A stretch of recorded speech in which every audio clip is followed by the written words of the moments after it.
Sally dikasih kesempatan untuk sedikit memberikan pemantik diskusi dalam beberapa menit ke depan. Ini sama sekali bukan karena ilmu Sally lebih, bukan karena pengalaman Sally lebih, bukan karena wawasan Sally lebih, apalagi tema hari ini. Mengelola mental, menabung kebahagiaan. Itu kayak Sally, wah, ngeri sekali. Kayaknya, wah, menjadi manusia paling bahagia, ya enggak gitu juga. Seolah-olah sudah ini dengan mental, kayaknya tidak seperti itu juga. Jadi dalam hal ini hanya memantik diskusi kita, bukan karena Sherly yang lebih, bukan, sama sekali bukan. Dan Sherly yakin dan mengamini perkataan orang bijak yang menyebutkan setiap orang itu ada masanya, setiap masa ada orangnya. Boleh jadi permasalahan yang saat ini sedang kita hadapi adalah permasalahan yang berulang tapi bentuknya berbeda, apalagi sudah teramplify dengan adanya teknologi. Boleh jadi permasalahannya juga berbeda, semakin kompleks dengan semua hal yang sudah hadir hari-hari ini. Untuk itu karena sekarang adalah eranya teman-teman, waktunya teman-teman, momentumnya teman-teman, kalau tadi kata Kang Dik-Dik adalah eranya bertumbuh teman-teman, maka Sherly sangat mengamini ada perbedaan pendapat, perbedaan pandangan, perbedaan solusi yang kita hadirkan dalam menghadapi masalah, termasuk perbedaan respon yang kita berikan atas masalah yang terjadi di sekitar kita. Silahkan teman-teman sampaikan. Kalau bentuknya pertanyaan, mangga silahkan disampaikan. Kalau Sherly bisa jawab dengan senang hati, ayo kita berdiskusi. Tapi kalau Sherly belum bisa jawab, izinkan Sherly tampung dulu sebagai PR. Lain waktu kita punya kesempatan untuk bertemu, semoga Sherly sudah bisa menjawab pertanyaannya. Tanpa Sherly mengurangi rasa hormat, izinkan Sherly menyampaikan salam takzim Sherly dalam hal ini kepada teman-teman panitia, kepada guru-guru kami, ustadz-ustazah yang berhadir di tengah-tengah kita. Salam hormat Sherly dengan berkalamullah dan berkitabullahnya. Senior-senior kami yang mungkin ada di tengah-tengah kami di sini, tentu dengan pengalaman, tentu dengan ilmunya, tapi yang jelas kita semua yang masih punya keinginan untuk bertumbuh, kita semua yang masih punya semangat dan jiwa muda, bukan usia, tapi jiwa dan semangatnya masih muda. Ini tentu dengan keinginan kita untuk menjadi pribadi yang lebih baik. Amin. By the way, karena ini tahun-tahun politik, bilang amin gak bermaksud apa-apa ya teman-teman. Beberapa kali Sally, ini maksudnya apa nih Kak Sally? Gak ada, amin doa saja. Baik, teman-teman, karena tema hari ini adalah menurut Sally agak unik, izinkan Sally memulai dengan satu pertanyaan. Siapa, menurut teman-teman deh, bahagia itu diciptakan atau dicari? Sebentar. Ya, banyak yang bilang diciptakan. Yang sepakat dicari siapa? Ada. Kebahagiaan mah dicari teh. Ada? Oh pakai yang gini. Maaf. Cil. Nggak ada, berarti mayoritas kita sepakat bahwa kebahagiaan itu diciptakan. Yang kedua, menurut teman-teman kebahagiaan itu sumbernya dari internal atau dari eksternal? Dari internal. Yang sepakat kalau kebahagiaan itu sumbernya adalah eksternal, jadi ngelawan status quo yang sedikit yang saya ditanya ya. Ada yang laki-laki yang ikhwannya? Sherly mungkin belum menyapu semua. Oke, berarti mayoritas juga menganggap dan sepakat bahwa kebahagiaan itu ternyata sumbernya adalah dari internal. Berarti ngapain kita kumpul, udah sepakat semua. Teman-teman, menarik sekali karena ketika kita bicara tentang bahagia, terakhir Sherly tanya, siapa di antara kita di sini yang merasa belum bahagia? Nah, mulai lihat kanan kiri nih. Oh, sudah mulai kelihatan. 1, 2. Wah, harusnya Sally bikin games ini ya, games AI. Jadi kita bisa nggak ketahuan namanya. Oke, bisa dibilang yang hadir di sini adalah yang bahagia. Ini masjid, tapi kita boleh tepuk tangan nggak sih? Kalau yang hadir di sini udah bahagia, ya keren sekali. Alhamdulillah, senang. Baik, jadi tiga pertanyaan tadi sebetulnya menggambarkan bagaimana cara kita melihat bahagia dan bagaimana kita menciptakan kebahagiaan itu, teman-teman. Apakah kita sendiri yang mengupayakannya atau kita melemparkan kebahagiaan kita pada apa yang terjadi di sekitar. Nah, kenapa 3 pertanyaan, kenapa diskusi dan pemantik ini Sally mulai dari situ? Karena ternyata di bagian ini adalah salah satu kesalahan terbesar Sally dalam, bisa dibilang 5 tahun belakangan ini Sally baru sadar bahwa ketika kita terus mencari kebahagiaan atau bahkan istilahnya nih, kita terus berusaha mengisi gelas kita, tapi yang kita bebankan atau yang kita beri tanggung jawab untuk mengisi ini adalah dari luar. Contoh, ya udah nanti bagaimana orang tua kita mengarahkan kita aja. Yang SMA boleh angkat tangan, mungkin ada yang teman-teman kita yang siswa, ada yang di belakang, yang di luar mungkin saya nggak kelihatan, teman-teman SMA, SMP, masa-masa di mana teman-teman sedang mengeksplor banyak hal yang boleh jadi itu adalah keinginan orang tua, boleh jadi itu keinginan diri kita sendiri. Teman-teman ketika lulus SMA mau lanjut dulu gap year atau kuliah, ya udah nanti gimana kata orang tua aja. Kita memberikan tanggung jawab itu pada orang-orang sekitar kita. Teruntuk kita yang kuliah atau bekerja, teman-teman yang kuliah boleh angkat tangan? Wah, sudah kelihatan. Yang kuliah sambil bekerja? Oke, sudah mulai juga kelihatan, di luar juga ada. Yang bekerja? Oke, mayoritas. Ini sebentar dulu, yang jomblo mana yang jomblo? Ini ternyata kunci pertanyaannya, dari tadi kok kalem-kalem gitu ternyata. Oke, mayoritas. Dengan segala hormat, yang sudah menikah? Ada.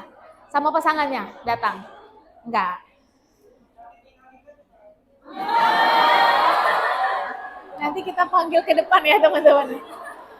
Oke, saya nggak mau masuk ke sana. Tadi ada yang bilang kawan kita supaya yang di luar juga ini, yang ditinggal nikah atau yang baru aja selesai misalnya, silakan. Tapi Sally nggak tanya. Izin Sally nggak amplify, Kang. Sally lanjut dulu, yang sudah punya anak.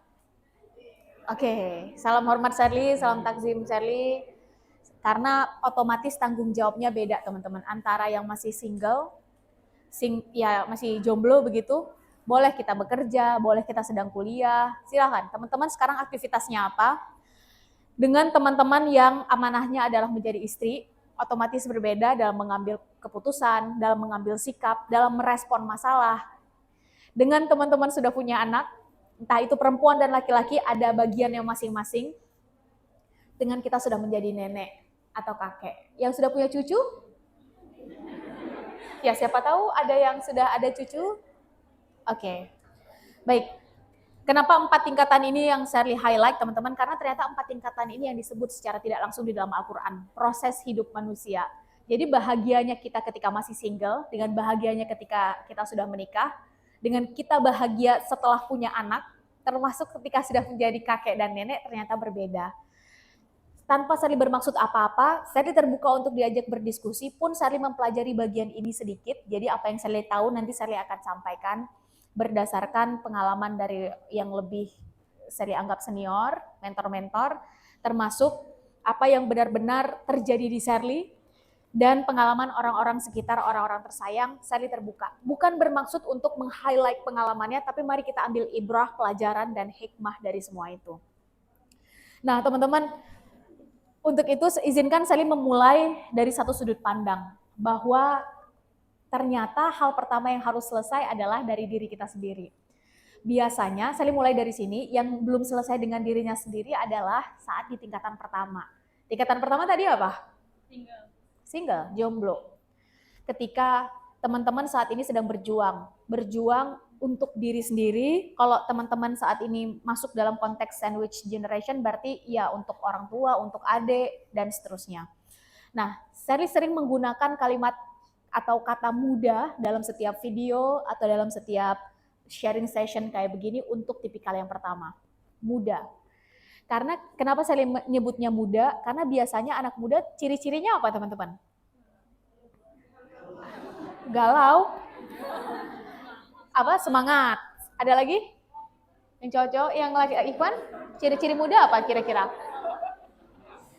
Apa? Rasa ingin tahunya tinggi. Ada lagi? mengeksplor banyak hal, banyak belajar, rasa ingin tahu tinggi, curiosity-nya tinggi.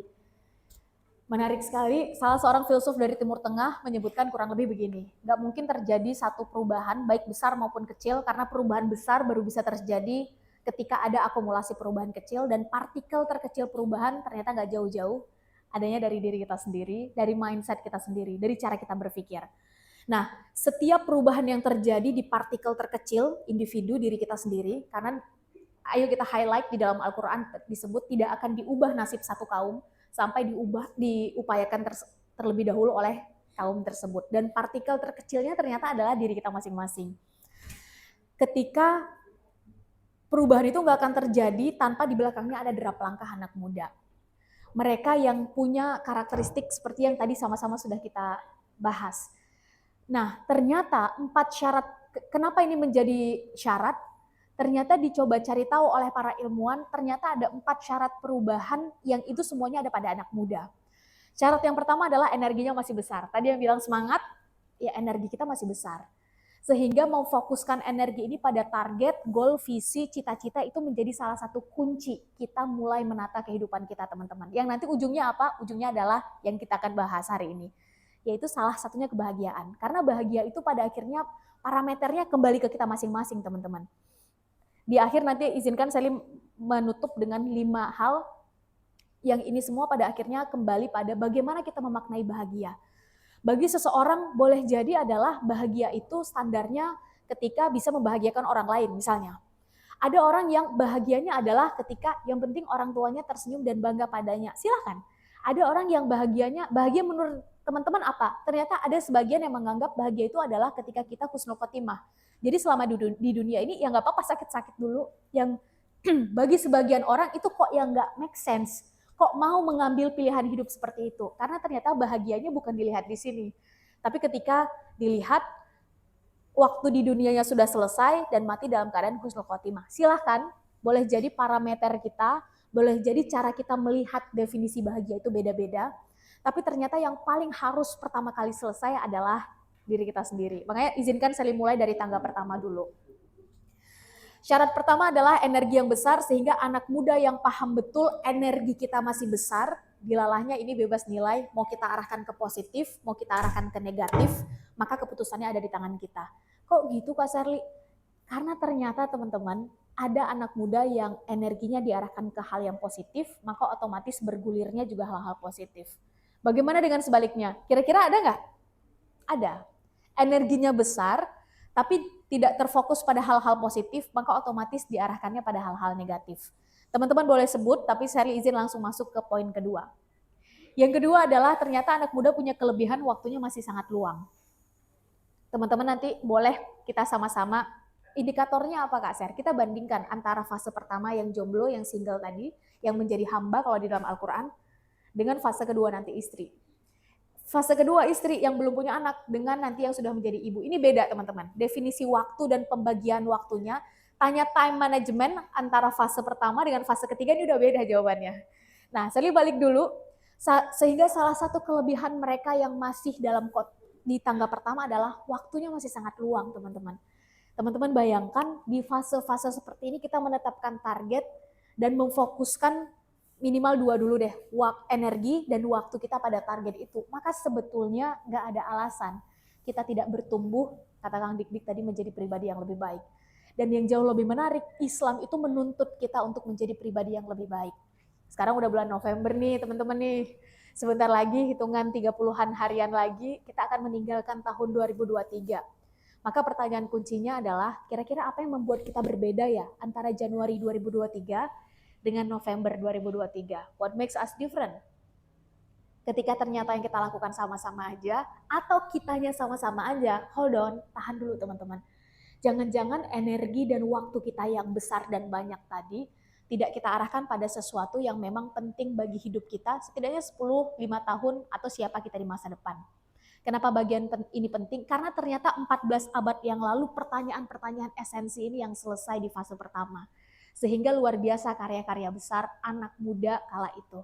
Saya izin dulu, kita masuk ke yang ketiga. Ternyata salah satu kelebihan anak muda atau yang dimiliki anak muda adalah rasa ingin tahu yang tinggi. Mau belajar. Kalaupun misalnya kurang, kalaupun nggak tahu, akan mau mencari tahu. Oh, oh, yang di luar nggak kedengaran, mohon maaf teman-teman. Saya coba sedikit dekatkan mic-nya. Yang ketiga adalah rasa ingin tahu kita tinggi teman-teman terhadap segala sesuatu. Dengan kata lain, ketika misalnya nih di fase pertama kita udah apatis, ya udah itu nanti gimana takdir berbicara aja, tanpa kita berusaha mencari tahu dan terlibat dalam proses mendesain hidup kita atau mencipta kira-kira nanti masa depan atau kebahagiaan kita kayak gimana ya, atau bagaimana cara kita menghadirkan kebahagiaan itu dalam setiap langkah dan keputusan hidup kita. Maka otomatis kita udah mulai apatis. Apatis terhadap diri sendiri, ini adalah awal mula apatis dengan lingkungan sekitar. Apatis dengan lingkungan sekitar adalah awal mula kita apatis terhadap bangsa, negara, dan agama. Sehingga kalau kita mau bahas lebih lanjut, sekiranya waktunya ada, sekarang yang lagi viral kira-kira apa teman-teman? Palestina Israel salah satunya. Ada lagi? Bunuh diri. Ini algoritmanya ngeri juga ya. Oke, ada lagi? Judi online. Tuh kan ngeri banget. Ada lagi? Pilpres. Utang online, pinjol ya. Kayaknya negatif semua deh ini. Yang positif ada nggak? Bahagia. Oke, bahagia gimana tuh bahagia maksudnya? Dan seterusnya ya. Jadi kurang lebih tadi teman-teman sempat membahas apa saja sekarang yang sedang viral. Dan ini menarik teman-teman. Kalau kita mau bahas lebih lanjut, tapi karena waktunya terbatas, saya izin lanjut dulu. Pada akhirnya kita apatis dengan apa yang terjadi. Sebutlah misalnya ada yang bunuh diri, oh ya udah, yang penting kan itu bukan kenanya nggak dengan keluarga kita atau bukan orang-orang terdekat kita. Terjadi genocide di Palestina atau kasus Israel Palestina, ya udah itu kan yang terjadi di sana. Apatisnya kita sekarang itu adalah tanda kehancuran. Apalagi di fase yang ini adalah tanda kehancuran teman-teman. Untuk apa yang akan terjadi di 5, 10, 15 tahun ke depan.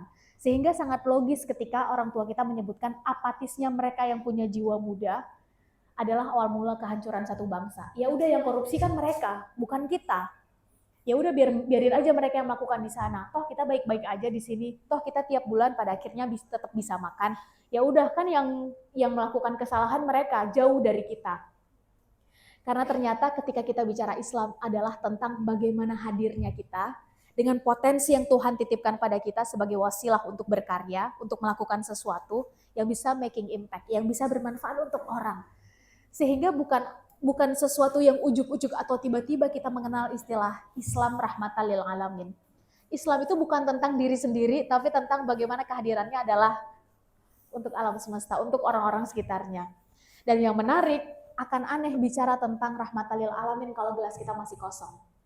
Ibaratnya gimana mungkin kita menuangkan air, karena ini ada airnya, jadi agak sulit. Bagaimana mungkin kita menuangkan air yang ada di dalam gelas kita kalau gelas kitanya aja masih kosong. Tadi sempat ada diskusi di belakang sedikit dengan teman-teman panitia. Untuk itu PR pertama bagi kita adalah selesai dengan diri kita sendiri, teman-teman.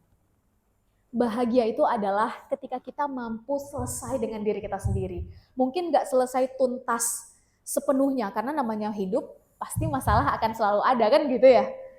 Ada istilah dari seorang guru, ya hidup itu adalah rangkaian masalah, Ser. Saat itu ketika Sherly pada akhirnya bercerita dan meminta pandangan, insight.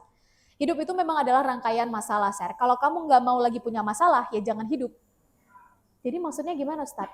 Ya justru kamu harus bersyukur. Saat itu Ustadz nyaranin ke Sherly, justru kamu harus bersyukur karena dipilih oleh Yang Maha Kuasa untuk menghadapi masalah ini. Dari 500-an pasang mata yang hadir kita di Masjid An-Nur, yang dipilih adalah teman-teman, bukan Sherly. Yang dipilih untuk menghadapi masalah secara spesifik yang teman-teman hadapi adalah teman-teman, bukan kawan kita yang di samping. Itu artinya la yukallifullahu nafsan illa wus'aha. Bahwa Yang Maha Kuasa nggak akan mencoba seseorang melebihi batas kemampuannya. Seharusnya kita bersyukur, ini kata kunci yang pertama, bahwa bahagia itu adalah ketika kita bersyukur dulu. Bersyukur dengan positioning kita sekarang ada di mana. Posisi kita sudah ada sejauh ini, mari kita bersyukur, itu tanda bahwa Yang pertama, kita sudah berjuang sejauh ini. Yang kedua, kita yang dipilih oleh Yang Maha Kuasa untuk menghadapi apa yang di hadapan kita sekarang. Besar kecil masalah akan sangat tergantung pada kelayakan dan kesiapan kita, sehingga wajar juga orang tua kita menyebutkan kesempatan itu jauh lebih senang datang kepada mereka yang bersiap. Kesempatan itu jauh lebih senang hinggap kepada mereka yang melayakkan diri. Dilalahnya adalah proses mempersiapkan dan melayakkan diri ini nggak ada yang mudah, teman-teman, atau nggak ada yang singkat. Ibaratnya menuju puncak, ini tangganya atau jalannya, rutenya pasti mendaki, benar nggak? Kalau menurun, kita menjauhi puncak, teman-teman. Mengenai kemiringannya, ada yang memilih 90 derajat, agak berat rutenya. Mengenai ada yang memilih agak landai 30 derajat, tapi lebih lambat. Silakan, itu keputusan kita masing-masing. Tapi yang jelas menuju puncak jalannya pasti mendaki, nggak ada yang menurun. Kalau menurun, hold on, itu tanda bahwa kita setengah menjauhi puncak. Mengenai jalannya lika-liku, silahkan. Atau lurus-lurus saja, atau teman-teman menghadapi danau-danau tertentu, silahkan. Tapi ketika datang masalah, itu tanda bahwa kita sedang one step go forward. Kita sedang masuk ke fase selanjutnya. Nah, Sally masuk dulu. Yang ketiga adalah rasa ingin tahu yang tinggi. Justru dari masalah itu kita akan belajar, teman-teman. Dari masalah itu kita akan mengetahui sesuatu yang baru, sehingga keluar dari zona nyaman. Kan kalau mungkin akhir-akhir ini, kalau dulu Sally sering sekali mendengar, wah keluar dari zona nyaman berarti mencoba banyak hal, sesuatu yang boleh jadi kita belum tahu. Tapi ternyata ketika Tuhan memilih kita untuk menghadapi satu masalah, dan pertama kita bersyukur, kita meng-acknowledge, oke, ternyata kita udah ada di fase ini, dan tanggung jawab ini yang harus kita hadapi. Mungkin terasa sedih, kecewa, sakit, silahkan. Itu tanda bahwa kita manusia, teman-teman. Kalau enggak, ya mungkin teman-teman malaikat, enggak merasakan hal-hal itu. Mungkin teman-teman bukan lagi tidak merasakan hal-hal itu adalah, kalau zaman sekarang, artificial intelligence. Maka sakit, kecewa, marah, sedih, itu semua valid. Mari kita akui. Oke, perasaannya sekarang sedang bahagia, silakan. Sekarang adalah sedang sedih. Mari terima, tapi bukan berlama-lama di perasaannya. Perasaan itu penting.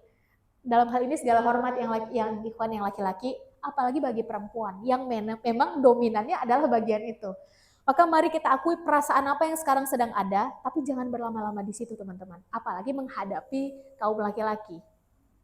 Karena kaum laki-laki dominannya adalah logika. Hadapi mereka dengan logika baru nyambung. Tapi saya balik dulu ke poin ini. Akui, oke, sekarang sedang kecewa, tahan. Karena ada istilah dari salah seorang besar, ketika kita sedang marah, ketika kita sedang kecewa dan sedang sedih, ada baiknya kita tidak berucap, ada baiknya kita tidak berjanji. Karena seringnya itu di luar dari kontrol kita. Kita menjanjikan sesuatu yang bahkan kita nggak mampu untuk memenuhinya.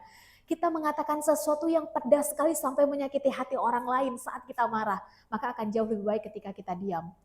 Nah, ambil waktu, take our time, ambil jeda, silahkan. Ada yang mungkin butuh waktu 3 hari, bangga. Ada yang butuh waktu 1 hari, silahkan. Caranya juga beda-beda. Bagi orang yang extrovert, boleh jadi adalah bercerita dengan orang-orang yang memang kita percayai, silahkan. Bagi orang-orang yang introvert mungkin nggak mau ketemu sama orang, karena energinya justru disedot ketika ketemu dengan orang. Maka kata kunci selanjutnya adalah kenal dengan diri sendiri, teman-teman. Kenal dengan siapa kita. Ayo kita isi segera gelas kita kalau kita mau membongkar poin pertama. Nah, mengenal siapa kita, tesnya mah udah banyak, teman-teman. Wah, kita tahu Kak Sarli, kita tipikal manusia yang kayak begini. Hold on, itu nggak cukup, teman-teman. Ternyata mengetahui kelebihan, kekurangan. Kalau konteksnya dalam Islam sebagai hamba, sebetulnya hak dan tanggung jawab kita sebagai hamba seperti apa. Saat berada di titik tertentu, apa yang harus kita lakukan. Karena saya masuk ke poin selanjutnya. Syukur sudah dilakukan dengan apa yang kita hadapi, apa yang saat ini opsi-opsi yang kita miliki. Maka yang kedua dan ketiga adalah sabar dan sholat. Wasta'inu bis sabri wassalah. Mungkin kita sering mendengar ini, teman-teman, dan gampang banget Kak Sally ucapnya, tapi saat dilakukannya ini berat, teman-teman. Akan jauh lebih gampang untuk posting di sosial media, wah ini yang sedang terjadi. Ketika si dia sedang ngeliat, diturunin lagi, yang penting dia udah lihat. Yang ketawa pasti mengerti itu maksudnya. Karena ternyata semua itu, teman-teman, adalah ego yang bermain. Dan menariknya 2 tahun belakangan ini Sally semakin sadar sabar itu bukan pasif, sabar itu aktif. aktif mencari solusi, aktif mencari pertolongan kalau ternyata memang kita stuck.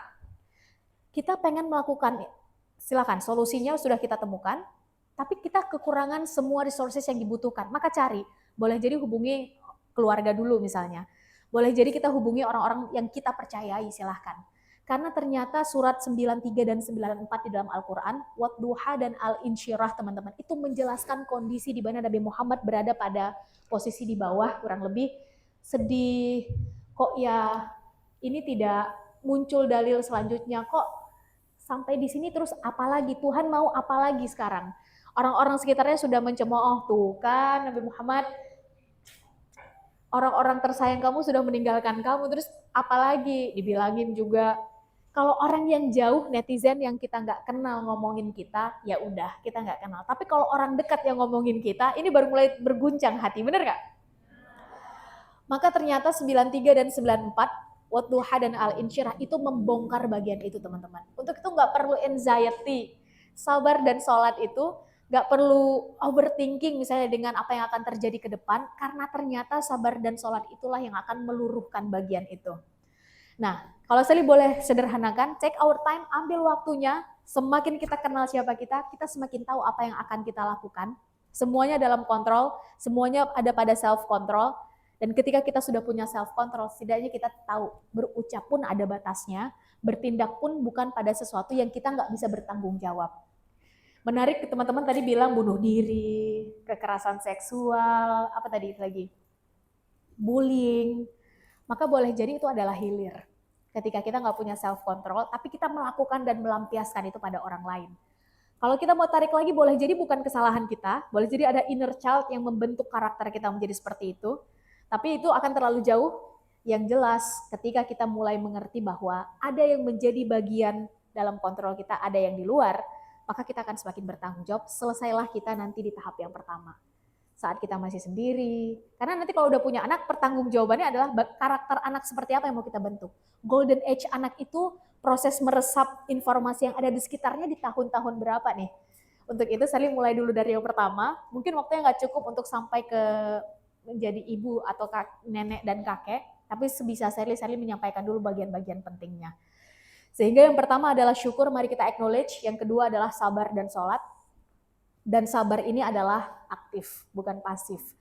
Dan ketika kita bicara sholat, satu kata deh, ketika teman-teman mendengar kata sholat, yang langsung kebayang di pikiran teman-teman apa? Kewajiban, ada yang bilang kewajiban, ada lagi? Tuhan, kebutuhan, ada lagi? Tenang, satu lagi mungkin. Ada? Menang. Senang. Ada yang bilang senang. Tenang. Ada yang bilang tenang, ada yang bilang senang. Kalau mau ditambah, ada yang bilang menang. Silahkan. Karena ternyata panggilan sholat memang menggambarkan begitu kan. Hayalal sholah, hayalal falah ya. Jadi sholat dulu baru kemudian menang. Nah, Sally masuk dulu ke poin. Teman-teman, ternyata sholat itu kalau kita mau breakdown semuanya, itu adalah salah satu yang memperkuat koneksi kita kepada Yang Maha Kuasa. Artinya justru aduinnya mah kepada sang pemilik masalah teman-teman. Justru sampaikan curhatnya nih bahasa kita, ya sampaikan kepada sang pemilik kehidupan itu sendiri. Maka dengan kata lain sebetulnya sholat ini adalah kembali nge-recharge kita, kalau tadi mau dikembalikan ke pertanyaan, kembali merecharge kita selama kita bukan hanya sekedar melakukan itu ritual. Nah, PR selanjutnya adalah mungkin dari teman-teman panitia adalah sebetulnya sholat seperti apa sih? Kualitas sholat seperti apa yang harus saat ini kita anak muda lakukan? Apakah ada yang bilang tepat waktu dan seterusnya? Apakah hanya sekedar takbiratul ikram, ruku, sujud, atau kita benar-benar mendalami ini sebetulnya yang kita ucapkan apa ya? Karena ternyata teman-teman, masalah kehidupan dan respon-respon dalam kehidupan kita itu menggambarkan kualitas sholat kita seperti apa. Dengan kata lain, ini menjadi kata kunci yang kalau kita pegang, ini sebetulnya kebahagiaan ini ada pada hal-hal kecil dalam kehidupan kita sehari-hari. Yang ketika datang masalah, ya syukur alhamdulillah. Adanya adalah tahu tempe bukan ayam, ya syukur alhamdulillah. Yang kita lihat adalah dari sisi-sisi positif. Ternyata gizi nutrisinya jauh lebih baik. Misalnya, wah ternyata saat ini kita sedang dihadapkan pada masalah ujian, misalnya ujian di kampus atau di tempat kerja dijulitin oleh kawan, dan seterusnya. Kita melihatnya dari sudut pandang yang positif. Karena dalam mindset itu ada 4 yang sangat sering saya bawakan, tapi hari ini sengaja nggak saya bawakan dari sini. Ada yang pesimis, realistis, optimis, dan progresif. Maka ternyata cara kita berpikir menunjukkan bagaimana kualitas sholat kita. Saat kita pesimis dan realistis, ya udahlah itu biar mereka aja, kita mah apa tuh dah cuma serpihan rengginang, nggak pede, nggak confident dengan diri sendiri. Ini ada yang salah dengan dirinya. Ini ada yang salah dalam cara berpikir terhadap dirinya sendiri, inferior. Dilalahnya adalah ketika cara berpikir inferior ini diturunkan, dengan segala hormat, saya nggak bermaksud apa-apa kepada yang laki-laki, ketika kita bicara diturunkan, maka ini kaitannya dengan perempuan, teman-teman. Karena ketika bicara perempuan, ini bukan tentang satu generasi, ini bicara tentang generasi selanjutnya. Wajar kalau pengen menghabisi satu suku, pengen membumi hanguskan, karena latar belakang seri sosial politik, pengen membumi hanguskan satu peradaban, maka yang paling pertama diselesaikan adalah perempuannya. Jangan lagi bikin perempuannya melewati fitrahnya. 4 fitrah perempuan, salah satunya adalah mengandung, melahirkan. Tapi karena ini udah masuk ke fase ketiga, waktu kita sangat terbatas, entah boleh pakai pil, minum, dan segalanya misalnya, intinya ketika perempuan sudah tidak lagi melewati fitrahnya, ini ada yang bermasalah nanti dengan generasi selanjutnya. Termasuk ketika perempuan tidak lagi tahu sebetulnya posisinya dalam kehidupan sosial ada di mana. Hold on, akan tertukar antara perempuan menjadi tanggung jawabnya, hak dan tanggung jawabnya menjadi yang harusnya dimiliki laki-laki. Demikian juga sebaliknya. Maka ini awal dari kehancuran sosial. Kalau kita mau bahas politik di satu masa depan satu bangsa dan negara. Sebelum terlalu jauh, untuk itu adalah penting bagi kita para perempuan dan anak muda secara general untuk selesai dengan diri kita sendiri. Sholat ini ternyata menggambarkan bagaimana sebetulnya kita cukup confident dengan pilihan-pilihan sikap kita. Nah, ketika sholat ini kita jadikan tempat untuk berkeluh kesah, bermesraan, menyampaikan sebetulnya masalah kita adalah seperti ini ya Allah. Sebetulnya kita sedang menghadapi problem seperti ini. Tanpa bermaksud bermanipulasi, tanpa bermaksud untuk mengedepankan ego. Karena ketika kita bicara tentang hamba, teman-teman, apalagi bicara tentang sholat, mau dilihat dari barat maupun timur sama. Sholat itu adalah kita berada pada satu posisi di mana pertama kepala ini sejajar dengan lutut, dan ada posisi di mana kepala ini sejajar dengan yang paling rendah di struktur tubuh kita, kaki. Artinya nggak ada yang perlu kita sombongin. Sebesar-besarnya masalah kita, setiap rangkaian kalimat di dalam sholat itu menunjukkan bahwa posisi kita itu ada di mana, dan dari situ kita baru sadar bahwa oh ternyata ini adalah hal kecil bagi sang pemilik masalah. Yang kita hadapi ini mah bukan lagi serpihan rengginang, yang lebih kecil dari serpihan rengginang apa ya? Tepung terigu ya Kang? Kalau 1 kilo lumayan kan? Serpihannya kali ya Kang ya? Ada lagi nggak? Debu, ya pokoknya begitulah. Serpihan tepung terigu kalau kata akangnya. Ini nggak ada apa-apanya teman-teman.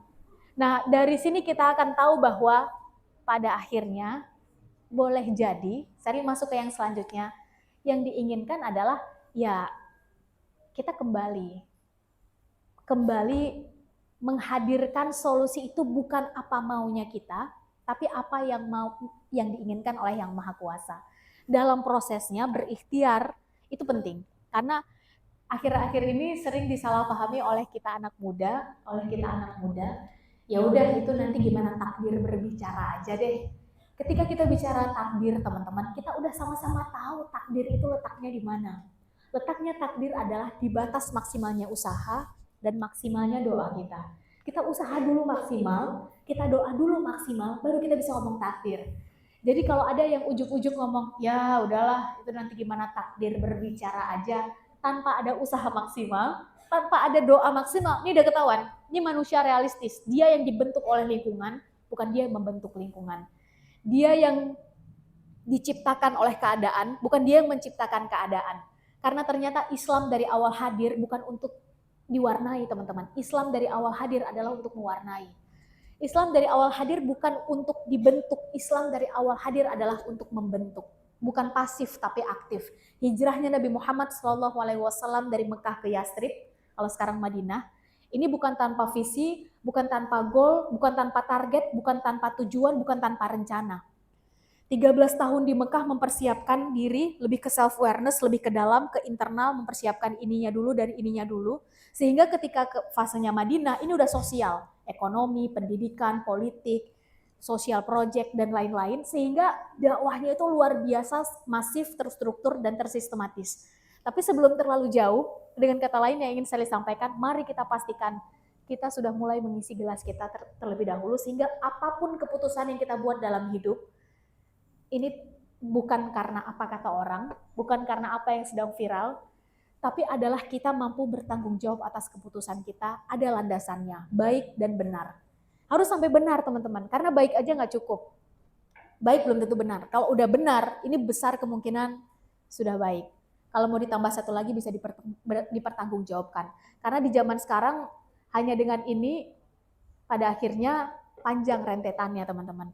Untuk itu kita bisa baik itu mungkin yang kita lakukan baik, tapi boleh jadi alat buktinya nggak cukup misalnya ya. Jadi sulit untuk bisa dipertanggungjawabkan di hari-hari ini. Yang boleh jadi ketika Internet of Things, industri 5.0 ini belum terjadi di zaman orang tua kita, masalahnya tidak sampai sekarang, sampai seperti ini. Jadi sangat terbuka kalau teman-teman mau diskusi terkait ini. Untuk itu baik benar, kalaupun mau ditambahkan, bisa dipertanggungjawabkan, apapun bentuknya. Nah, terus kalau begitu setelah kita masuk ke poin ketiga, terakhir apa Kak Sari? Kalaupun mau dibungkus, kadang-kadang yang diinginkan, yang dibutuhkan adalah ya bertahan teman-teman. Bertahan dengan apa yang sekarang tengah teman-teman hadapi. Karena bertahan bukan, sekali lagi bukan pasif, tapi dengan melakukan hal-hal tadi, itu tanda bahwa kita berupaya untuk kembali pada sebetulnya yang diinginkan dari kita manusia apa ya? Sebetulnya yang target kita dalam hidup apa ya? Nah, di masa-masa ini, saya ingin meng-highlight diri Sherly sendiri, evaluasi ke 13 tahun yang lalu. 13 tahun yang lalu, Sherly adalah manusia yang sibuk, teman-teman. Dan gak enak jadi manusia sibuk. Lebih parahnya lagi adalah Sherly gak tahu bahwa Sherly sibuk. Teman-teman bisa bayangkan betapa bahayanya orang yang tidak tahu atas ketidaktahuannya. Atau bahasa sederhananya sok tahu, kurang lebih begitulah. Sampai akhirnya Sherly ditegur oleh seorang mentor. Sher, kamu itu ngapain sih sebetulnya? Yang kamu lakukan itu mah namanya sibuk, bukan produktif. Awalnya Sherly gak terima dibilang begitu. Namanya anak muda, egonya masih besar, dan belum mampu mengendalikan ego sendiri. Wajar kalau almarhum Bob Sadino menyebutkan, ada 5 hal yang paling ditakutkan oleh anak muda. Secara cepat, pertama anak muda takut gagal. Kita belum memulai udah duluan berpikir, aduh nanti kalau nggak berhasil gimana ya? Aduh nanti kalau gagal gimana ya? Kita duluan berpikir negatifnya, daripada kalau itu berhasil, kira-kira status quo apa yang akan kita pecah. Yang kedua, anak muda takut apa kata orang. Sedikit berbuat, aduh nanti orang bakal ngomong apa ya? Udah nulis caption nih panjang-panjang, tinggal ngepost doang ngepost. Aduh, nanti orang bakal mikir apa ya, orang bakal komen apa ya. Kita ada yang bilang hapus tadi. Kita duluan berpikir apa yang orang lain pikirkan dan apa yang orang lain akan katakan daripada kalau itu narasi keluar secara konsisten. Narasi apa yang akan keluar ke publik. Kira-kira branding apa yang akan teman-teman miliki? Lebih jauh, kira-kira branding apa yang muslim-muslimah muda di Indonesia miliki? Misalnya ya, kalau kita mau besarkan skalanya. Anak muda ternyata agak sedikit takut atau rentan dengan apa kata orang. Ketiga, anak muda takut keluar dari zona nyaman. Ternyata hukum alamnya nggak ada kata bertumbuh dalam zona nyaman. Jadi kalau yang kita lakukan udah cenderung itu-itu saja. We just do the same thing over and over again. Kita hanya melakukan hal yang sama berulang-ulang kali. Maka dan kita berharap sebetulnya hasilnya berbeda. Maka sebetulnya ada sesuatu yang harus kita ubah dari cara kita, teman-teman. Karena ternyata insanity, kegilaan, is doing the same thing over and over again, but expecting different result. Kegilaan adalah melakukan hal yang sama berulang-ulang kali, namun berharap hasil yang berbeda. Pertanyaan kuncinya adalah kira-kira apa yang kita lakukan secara berbeda, upaya aktif apa yang kita lakukan secara berbeda, sehingga kita layak berekspektasi kira-kira nanti hasilnya akan berbeda. Saya izin lanjut dulu. Yang keempat, anak muda takut penerimaan lingkungan. Dan yang terakhir, kelima, anak muda ternyata egonya masih besar, agak rentan untuk dikritik, teman-teman. Betul ya? Wah, kenceng banget betulnya. Kalau teman-teman gak percaya, ayo sama-sama kita buktikan kalau orang tua kita atau dulu guru-guru kita, dosen-dosen kita mau ngasih kritikan, mau kasih masukan. Kira-kira struktur kalimatnya gimana? Kamu udah baik sih, koma. Cuma, nah baru masuk tuh di situ kritikannya apa? Kamu udah bagus sih, koma. Tapi baru masuk kritikannya itu apa?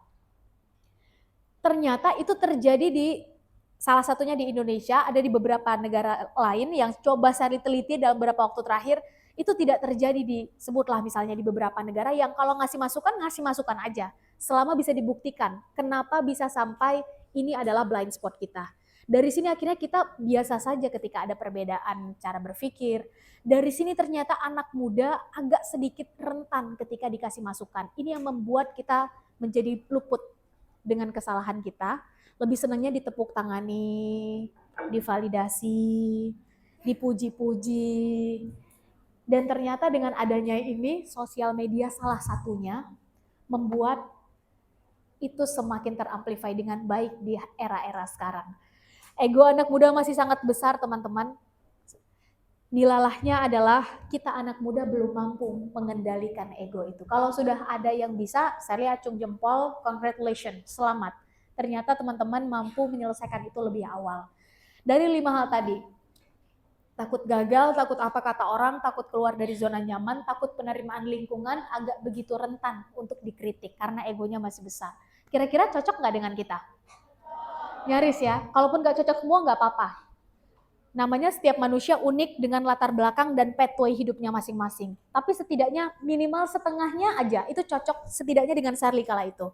Sehingga dikasih masukan, Sherly nggak terima, akhirnya ditantang dengan 4 pertanyaan dan Sherly gagal menjawab 4 pertanyaan ini. Ini menjadi akhir sesi pemantik yang semakin kesini salah seorang guru akhirnya menyadarkan Sherly 4 pertanyaan inilah yang paling sering ditanyakan pada anak muda di fase hidup pertamanya, yang masih single-single nih yang tadi, jomblo-jomblo, usia 14 tahun sudah mampu dan paling sering dipertanyakan 4 hal ini. Sehingga wajar usia 17 tahun udah selesai dengan dirinya sendiri. Usia 21 tahun sudah melengkapi diri dengan skill set yang dibutuhkan. Ada yang pengen menaklukkan wilayah. Wilayahnya nggak main-main, Konstantinopel. Skill setnya sudah disiapkan bukan baru 1 tahun, 2 tahun teman-teman. Sekalipun ini bukan kerjaan satu generasi. Usia 25 tahun, kalau generasi kita kira-kira apa yang sedang diomongin? Galau, quarter life crisis, ada lagi mental illness, mental health, dan lain-lain. Ternyata ketika 4 pertanyaan ini selesai, pembicaraannya adalah gimana ya kita mengakuisisi pasar itu. Dan itu dengan segala hormat, yang melakukannya adalah perempuan. Jadi ini bukan lagi tentang laki-laki perempuan, kita lahirnya di mana, orang tua kita seperti apa, latar belakang kondisi sosial ekonomi keluarga kita seperti apa. Ini adalah tentang bagaimana kita berani selesai dari dalam, baru kemudian kita mulai berani untuk mengambil tanggung jawab di luar sana. Karena cara terbaik untuk mendewasakan seseorang adalah beri diri kita tanggung jawab dan amanah. Nah, Sherly langsung saja. Bagi Sherly agak lama menjawab pertanyaan ini, teman-teman. Kalau teman-teman udah bisa jawab, Sherly pengen bilang selamat. Semoga konsisten sampai akhir. Karena yang berat dari berjuang itu adalah konsisten ya, bener nggak? Yang mahal, yang berat dan mahal dari hijrah apanya? Istiqomahnya. Justru bagian itu yang membuat sebetulnya sedalam apa keyakinan kita ketika kita memperjuangkan satu nilai, teman-teman. Wajar kalau Denzel Washington pernah bilang, without commitment we never start, but without consistency we never finish. Tanpa komitmen kita nggak akan pernah mulai, tapi tanpa konsisten kita nggak akan pernah selesai. Teruntuk teman-teman yang udah bisa menjawab 4 pertanyaan ini, Sherly takzim sekali, selamat. You are on the right track, semoga konsisten sampai akhir. Amin.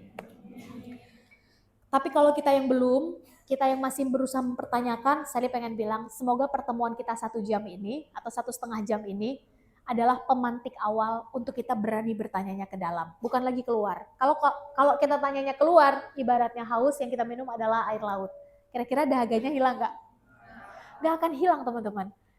Bahkan yang terjadi sebaliknya, kita akan semakin bertambah-tambah hausnya. Nah, untuk itu 4 pertanyaan ini langsung saja yang akan membedakan mana manusia sibuk di hari-hari ini dan mana manusia produktif. Bahaya sekali manusia sibuk di hari-hari ini karena sekarang kita hidup di era yang satu kali klik jutaan informasi bisa kita dapat. Benar nggak? Mungkin orang tua kita tidak mendapatkan infrastruktur digital yang kita miliki sekarang. Satu kali klik, we can get and share 1,000 of information. Jarak ruang dan waktu sekarang nggak ada lagi arti teman-teman. Badan boleh sekarang ada di sini, tapi ternyata karya kita bisa mendunia. Badan boleh ada di sini nih misalnya, di Masjid An-Nur, tapi ternyata pertemanan kita borderless. Nah untuk itu, kalau itu bentuknya adalah kebaikan, maka boleh jadi kebaikannya akan terus berputar. Kalau itu bentuknya adalah keburukan, maka sama. Dan ternyata menariknya konsep di dalam Islam yang sampai sekarang, karena saya mengambil pendidikan kemarin Social Impact Investment, saya mempelajari satu konsep yang ternyata ini terkenal sekali di Barat, padahal itu sudah ada di dalam Islam, yaitu amal jariah. Dan ketika ada sosial media, teman-teman, mungkin kita anggap itu adalah sesuatu yang sederhana, tapi kita nggak pernah tahu itu bola salju berhentinya di mana. Dan dalam Islam ketika kita melakukan satu kebaikan, entah itu menginspirasi, entah itu silakan hal-hal positif yang teman-teman lakukan, dan itu mengalir dan ada orang yang terinspirasi karena kebaikan teman-teman, ternyata nggak selesai sampai di situ. Kebaikannya akan dimiliki oleh yang pertama tadi melakukannya. Demikian juga dengan sebaliknya, teman-teman melakukan sesuatu atau memposting, share, misalnya silahkan apapun, ternyata itu menginspirasi orang untuk melakukan, ternyata bisa ya mencuri dengan cara kayak gitu.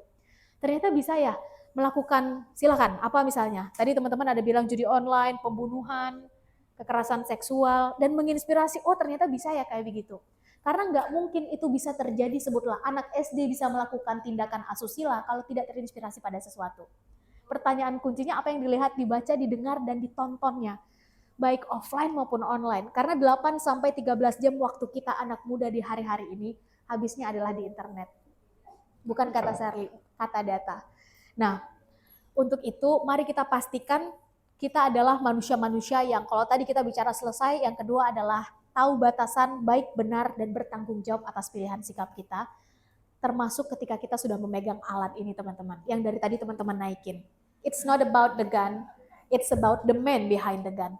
Ini bukan tentang alatnya mau udah kita pegang teman-teman. Udah ada dalam genggaman kita. Pertanyaannya, it's about the man behind the gun. Kira-kira kita manusianya kayak gimana ya? Kita manusianya bertumbuh atau enggak? Kalau kita bertumbuh berarti ini menjadi alat yang membuat kita semakin dekat dengan target. Kita adalah manusia yang tahu betul definisi bahagia kita apa, sehingga kita tahu kapan harus menggunakan ini, kapan dan tidak. Scrolling, nggak terasa 15 menit. Scrolling, setengah hari. Scrolling, kok udah jam 5 sore aja ya. Tanpa kita tahu sebetulnya apa sih target hidup kita, tujuan kita, visi kita, cita-cita kita, apa yang sekarang sedang kita kejar.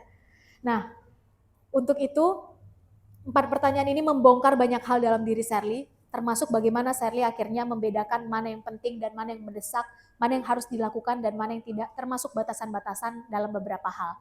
Yang pertama adalah yang Sherly gagal, siapa kita di masa depan? What's the goal? Apa target teman-teman? Apa visi teman-teman?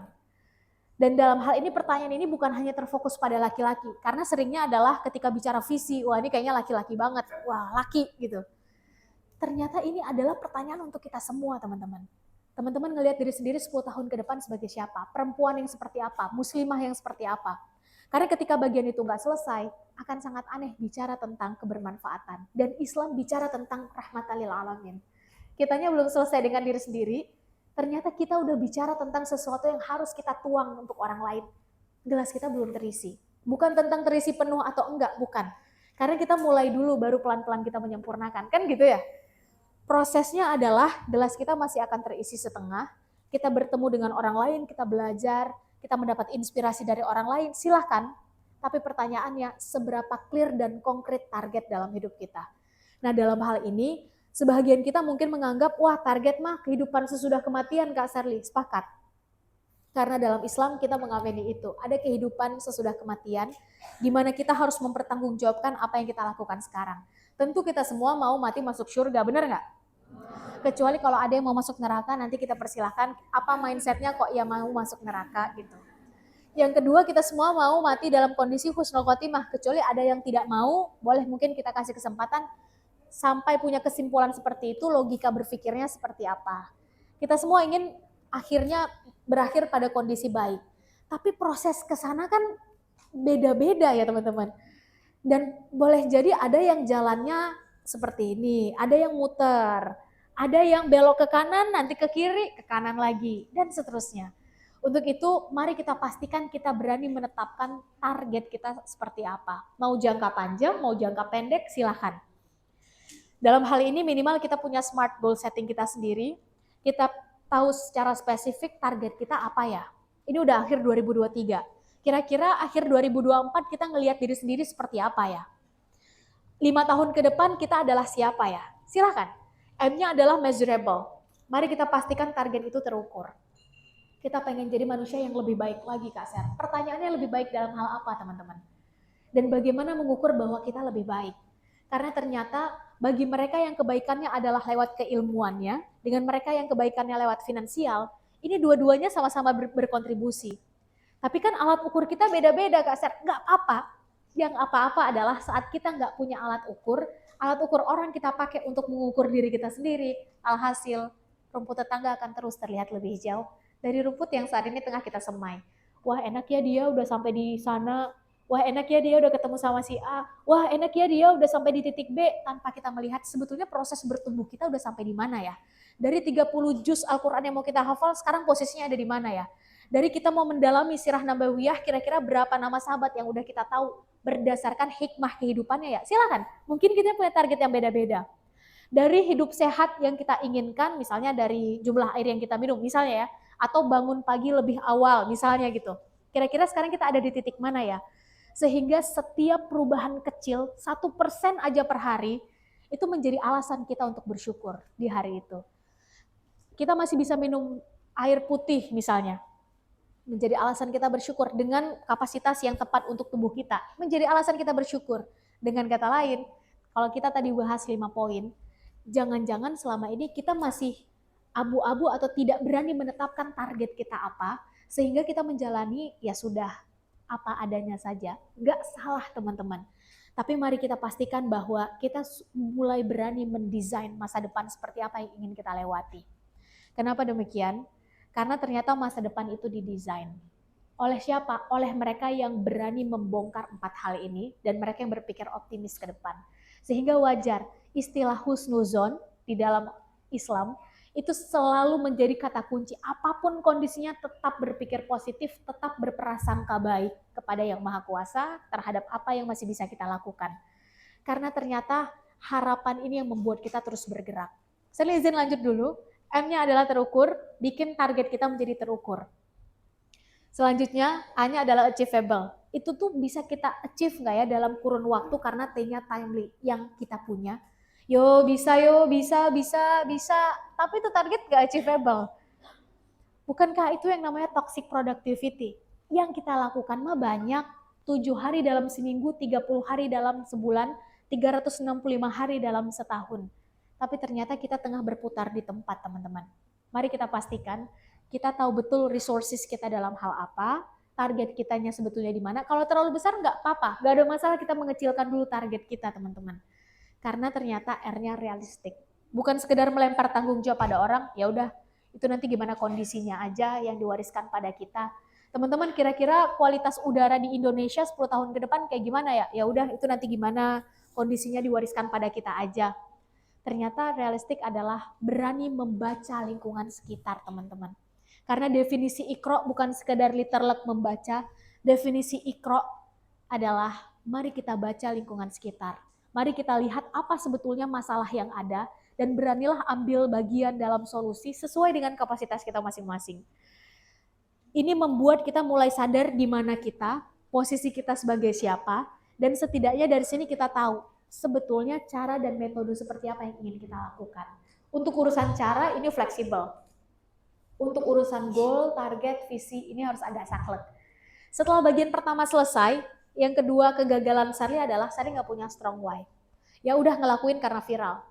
Ya udah ngelakuin karena apa kata orang. Ya udah target itu Sally tetapkan karena boleh jadi itu adalah hal yang tidak selesai di masa muda orang tua Sally dulu dan Sally akhirnya melanjutkan itu. Nggak salah sama sekali, tapi critical question kedua adalah seberapa mau kita bertanggung jawab atas keputusan itu teman-teman. Karena pada akhirnya yang menjalaninya adalah kita, bukan orang tua kita. Yang menjalani keputusan itu adalah kita, bukan bestie kita yang ngasih masukan. Yang akan bertanggung jawab pada keputusan itu adalah kita, kepada Yang Maha Kuasa, kepada diri kita sendiri. Kalau teman-teman sudah menikah, karena tadi fasenya ada 4, adalah kepada suami atau kepada istri, dan seterusnya. Kalau udah punya anak, sama. Karakter anak seperti apa yang akan terbangun dengan diri kita yang belum selesai dengan diri kita sendiri. Tapi akan terlalu jauh kalau saya bahas ke sana. Untuk itu teman-teman, mari kita pastikan kita punya strong why. Kenapa kita mengambil jalan ini? Sally belum punya itu 13 tahun yang lalu. Sehingga yang Sally ikuti adalah kalau zaman sekarang mah viral, FYP. Pertanyaannya viral itu berubah nggak? Berubah. Sekarang yang viral A, 3 bulan ke depan yang viral B. Nanti minggu ke depannya lagi yang viral adalah C. Dan viral itu diciptakan teman-teman. Yang menciptakan viralitas siapa?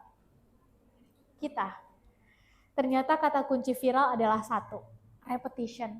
Indikatornya ada 5, 3 diantaranya adalah semakin dia di like, komen, share, maka algoritma akan membawanya ke puncak tertinggi. Itu yang kita sebut sebagai viral. Dilalahnya orang sibuk seperti Sherly 13 tahun yang lalu mengikuti viralitas dan mengisi aktivitas berdasarkan FYP, maka otomatis akan terus berubah-ubah, akan terus berganti. Waktu ternyata begitu berharga, waktu nggak akan nunggu kita siap dan dia nggak bisa berputar kembali teman-teman. Maka betapa dalam hal ini saya masuk sedikit, betapa Islam sangat menghargai waktu. Di dalam Al-Quran sendiri diulang-ulang kata waktu dengan berbagai kata yang mulai dari kita bangun, dini hari, sampai waktu fajar, sampai waktu duha, setiap pergantian waktu itu di-highlight di dalam Al-Quran. Betapa waktu itu sangat dihargai di dalam Islam. Saya izin masuk dulu, setelah selesai pertanyaan pertama, kita tahu sebetulnya target kita apa, masuk ke pertanyaan kedua yang Sally pun gagal. Siapa kita sekarang? Starting point kita di mana teman-teman? Mengetahui starting point itu penting, tapi bukan berlama-lama di starting point. Karena kan kita nggak bisa minta pada Yang Maha Kuasa, ya Allah kita mau lahir di tengah keluarga A, di provinsi B, di negara C, di tengah kondisi ekonomi sosial lingkungan seperti Z misalnya, kita nggak bisa minta. Semua itu kan adalah anugerah dari Yang Maha Kuasa. Mari kita terima dan mari kita akui bahwa itu starting point kita. Tapi ternyata it's not about starting point teman-teman. It's more about finishing point. Bukan tentang starting pointnya yang penting. Yang jauh lebih penting adalah finishing point seperti apa yang ingin kita buat. Nah, proses ini yang kemudian akan menjadi penting untuk kita isi. Mulai dari masa-masa sendiri, masa-masa single, masa-masa jomblo, masa-masa menjadi hamba yang fokus kita adalah terhadap diri kita. Masuk nanti masa-masa menjadi istri, kalau teman-teman perempuan, suami menjadi laki-laki, apa hak dan tanggung jawabnya, apa yang menjadi, yang di-emphasize, yang ditekankan kepada suami dan istri. Karena ini nggak bisa berubah teman-teman. Sama menjadi bapak dan ibu, sama menjadi kakek dan nenek. Saya kembali dulu. Dalam hal ini setidaknya sampai pertemuan kita hari ini Sally masih mengamini Yang Maha Kuasa nggak mungkin menciptakan kita tanpa potensi, itu nggak mungkin. Karena ternyata kunci dari pertanyaan kedua adalah kita tahu potensi Yang Maha Kuasa titipkan pada kita, yang kita jadikan wasilah untuk berkarya itu apa. Nah, kalau Gardner bilang dalam bukunya ada 8 kecerdasan pada manusia, maka boleh jadi ada yang unggul dalam hal kinestetik, lemah dalam hal linguistik. Ada yang unggul dalam hal hitung-menghitung, tapi lemah dalam hal interpersonal. Bukan tugas kita manusia untuk unggul dalam semuanya teman-teman, dan gak akan mampu kita unggul dalam semuanya. Tugas kita manusia adalah segera temukan potensi yang Tuhan titipkan pada diri kita itu apa, dan segera putuskan untuk bertumbuh. Karena Islam menuntut setiap umatnya untuk bertumbuh. Nah, dan gak fair juga membandingkan antara Khalid bin Walid dengan kemampuan kinestetiknya, mau kita compare dengan Zaid bin Sabit dengan kemampuan linguistiknya. Keduanya adalah terbaik di bidangnya dan memberikan impact untuk orang-orang sekitarnya. bukan hanya di generasinya, di generasi sesudahnya. Maka untuk itu, mari kita pastikan kita punya self-awareness. Kata kunci kedua adalah kita punya self-awareness, teman-teman. Tahu starting point kita ada di mana. Saya ditutup pertanyaan ini dengan, kalau kita mau ke Mekah, yang satu berangkat dari Indonesia, yang satu berangkat dari Afrika. Kira-kira pathway-nya sama nggak? Jelas berbeda, teman-teman. Kita sama-sama mau ke Eropa, yang satu berangkat dari Australia, yang satu berangkatnya dari Jepang. Jelas, rute yang akan kita ambil sama. Mungkin tujuan kita jarak jangka panjangnya adalah sama-sama mau ke surga, sama-sama mau husnul khatimah, silakan. Tapi pathway yang akan kita ambil berbeda. Ada yang dalam bidang pendidikan, ada yang dalam bidang kesehatan, ada yang dalam bidang kreatif, ada yang dalam bidang entrepreneur, ada yang dalam bidang kepenulisan, ada yang dalam bidang silakan. Teman-teman senang dalam dunia kinestetik, senang dalam dunia olahraga, silahkan teman-teman. Yang senang dunia otomotif, silahkan. Tapi ternyata kenal dulu potensi kita apa menjadi kata kuncinya. Setelah bagian ini selesai, self-awareness muncul, ini akan berbanding lurus dengan confident. Salah satu pertanyaan yang paling sering muncul akhir-akhir ini adalah, Kak Ser, gimana ya caranya ngatasin insecure? Akhirnya saya menemukan satu penelitian yang meng-highlight 2 alasan kenapa kita sering insecure. Pertama adalah kita nggak tahu potensi kita ada di mana. Yang kedua, kita jauh lebih sering dieksploitasi oleh orang-orang sekitar kita atas kekurangan kita, bukan atas kelebihan kita. Kamu sih nggak bagus matematikanya, lihat tuh anak sebelah, nilainya sekian. Kamu sih nggak bagus dalam hal A, lihat tuh si X, Y, Z bisa dalam hal B. Mungkin memang kelebihannya bukan dalam hal itu. Untuk itu adalah tugas dan tanggung jawab kita untuk meng-highlight dan menemukan sebetulnya potensi kita ada di mana. Setelah bagian ini selesai, kita masuk ke bagian ketiga yang Charlie pun gagal. How? Gimana nih caranya? Target kita mah di sini, posisi kita sekarang ada di sini, starting point.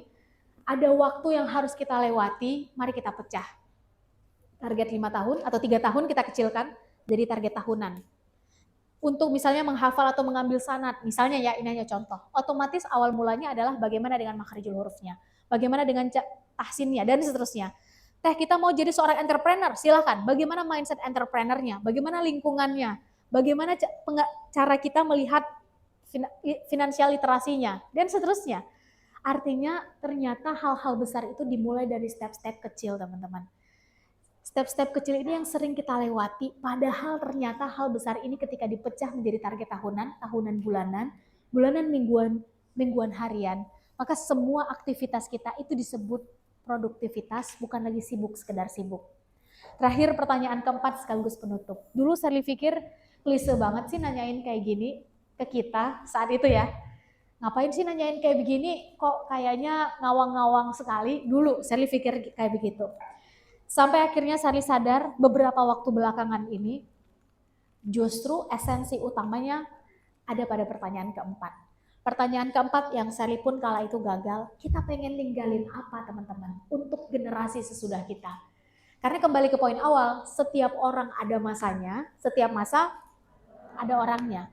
Waktu kita terlalu berharga untuk sekedar kita habiskan bermain-main dan bersenang-senang semata.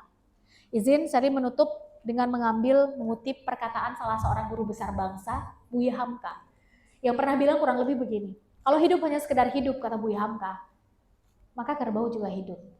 Kalau hidup hanya sekedar bekerja, makan, bermain-main, bersenang-senang, maka kera di hutan juga melakukan hal yang sama. Kita manusia dikasih 2 kelebihan mutlak oleh Tuhan. Pertama ini, kedua ini, hati untuk berempati. Merasakan apa yang orang lain rasa, memanusiakan manusia, menaruh kaki kita di sepatu orang, yang sayang 1000 sayang ternyata tools atau alat yang ada di tangan kita sekarang, yang justru semakin mendegradasi sisi empati kita. Sehingga yang kencang atau yang kuat, yang besar, justru sisi ininya. Kalau ternyata yang kita kuatkan hanya sisi ininya teman-teman, maka kita akan kalah dengan ini. Benar gak? Teman-teman sekarang ketik satu pertanyaan di artificial intelligence, sebutlah apapun aplikasinya, ChatGPT misalnya. Kecepatannya menjawab jauh lebih cepat dibandingkan kecepatan kita menjawab, benar ya? Kalau yang kita pentingkan hanya ini, apapun profesi kita sekarang atau 10 tahun ke depan, ini akan terganti oleh ini. Tapi kalau kita melibatkan ini, hati, nilai-nilai kemanusiaan, merasakan apa yang orang lain rasa, personal story, kalau teman-teman mau terus membongkar bagian ini, Maka justru bagian itu yang sampai sekarang tidak bisa tergantikan. Keduanya kalau dikolaborasikan, kata Buya Hamka, maka siap-siap. Gebrakan-gebrakan besar dalam hidup pelan tapi pasti akan terjadi. Ketika selesai dengan bagian ini, baru enak kita ngomong ke step atau tahap selanjutnya. Untuk itu, saya izin tutup 4 pertanyaan inilah yang ternyata paling sering ditanyakan pada anak usia 14 tahun di 14 abad yang lalu. Sehingga wajar, boleh jadi memiliki definisi kebahagiaan itu adalah berdasarkan step-step atau fase hidup ketika dibongkar 4 pertanyaan tadi. Ketika kita masih bingung goal kita apa, atau kita masih mencari tahu, dan dilalahnya adalah kita punya alat yang sangat memudahkan kita untuk mendapat dan menyebar informasi, maka boleh jadi kebahagiaan orang lain yang kita copy paste standarnya menjadi kebahagiaan kita. Gak salah kalau memang ternyata kita mampu mempertanggungjawabkannya. Pertanyaannya adalah seberapa mampu kita mempertanggungjawabkan itu. Ketika 3 aturan dasar tadi baik, benar, dan bisa dipertanggungjawabkan kita pegang, maka standarnya adalah benar. Sumber kebenaran kalau dalam Islam di mana teman-teman? Al-Quran dan Al-Hadis, nggak berubah lagi itu, dan dijamin. Untuk itu, ketika sumbernya adalah dari situ, saya pengen bilang selamat. Ternyata kita punya satu standar yang mau teman-teman ke timur, ke barat, ke Eropa, ke Australia, ternyata standarnya sama. Yang kalau mau dibongkar, ternyata ada pada 5 hal tadi. Saya izin tutup, ketika 4 pertanyaan ini bisa dijawab, nggak ada istilah goal terlalu tinggi. Kok ya bahagia itu abstrak sekali? Ternyata jangan-jangan selama ini bahagia itu terkesan terlalu jauh karena kita terlalu mendramatisir masalah, teman-teman. Masalah mah akan selalu ada, ayo kita akui, ayo kita hadapi. Ketika kita sudah kembali bisa membedakan mana logika dan perasaan, hadapi itu masalah dengan solusi yang memang dibutuhkan, bukan apa yang kita inginkan. Karena boleh jadi apa yang kita senangi belum tentu itu yang terbaik buat kita, bener gak? And then vice versa, boleh jadi kita nggak suka, ya Allah kita benci, kita menjauhi ya Allah. Tapi ternyata justru itu yang harus kita lewati agar kita layak masuk ke fase selanjutnya. Karena logika dan pikiran manusia sangat terbatas, teman-teman. Dan menariknya, we just can connecting the dots when we looking backwards. Kita baru bisa ngambil ibrah, kita baru bisa ngambil pelajaran dan hikmah dari setiap dots, dari setiap titik dalam kehidupan kita saat kita melihat ke masa lalu. Oh ternyata mungkin ini ya alasan kenapa yang Maha Kuasa nyuruh kita ngambil dulu nih di sini, baru kita bisa ke sini, sehingga ada beberapa skill yang akhirnya kita kuasai. Oh ternyata dulu alasannya kenapa akhirnya kita harus melewati ujian itu adalah agar kita jauh lebih siap ketika kita berada di fase sekarang. Oh ternyata dulu kenapa kita pengen jadi level manager tapi kok yang nggak bisa-bisa, nggak lolos-lolos, terus diperpanjang kontraknya menjadi, sebutlah misalnya posisi teman-teman di mana, supaya kita belajar dulu time management dan bagaimana mendelegasikan tugas, sehingga saat kita berada di posisi lebih tinggi, manajer, kita udah berani mengatakan ya dan mengatakan tidak, berani mendistribusikan tugas. Untuk itu teman-teman, tugas kita manusia adalah akui ketika itu memang adalah sesuatu yang membuat kita sedih, akui masalahnya, dan paling pertama adalah bersyukur. Sabar dan sholat adalah kata kunci untuk kita kuat, karena ketika kita sampaikan ke kawan atau sampaikan apalagi lewat sosial media, kita ngerasanya udah menghapus padahal itu udah terekam oleh sistem. Dan ketika sudah menyampaikan pada kawan, suka nggak suka, itu sudah menjadi faktor eksternal. Kita nggak tahu itu bolanya akan sampai kemana. Maka tempat terbaik untuk mengadu, kita boleh berdiskusi, tapi kalau ditanya ke Sherly, tempat terbaik untuk mengadu dan curhat, itu adalah kepada sang pemilik masalah. Setelah bagian ini selesai, ternyata sabar itu, mari kita bongkar, itu aktif.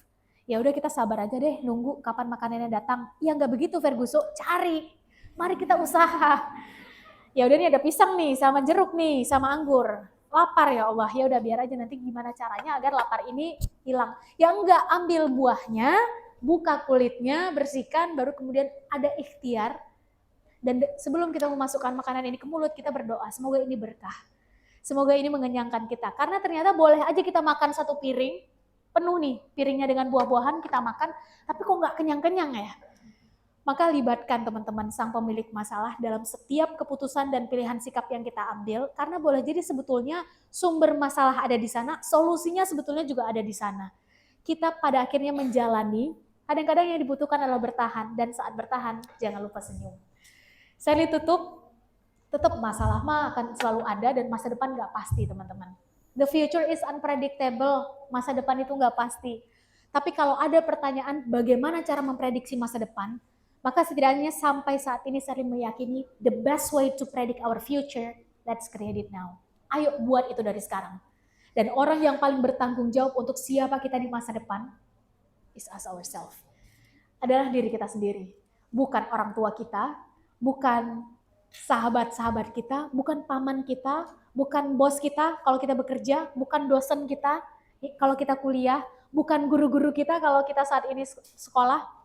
Dalam hal ini dengan segala hormat, bukan pasangan kita.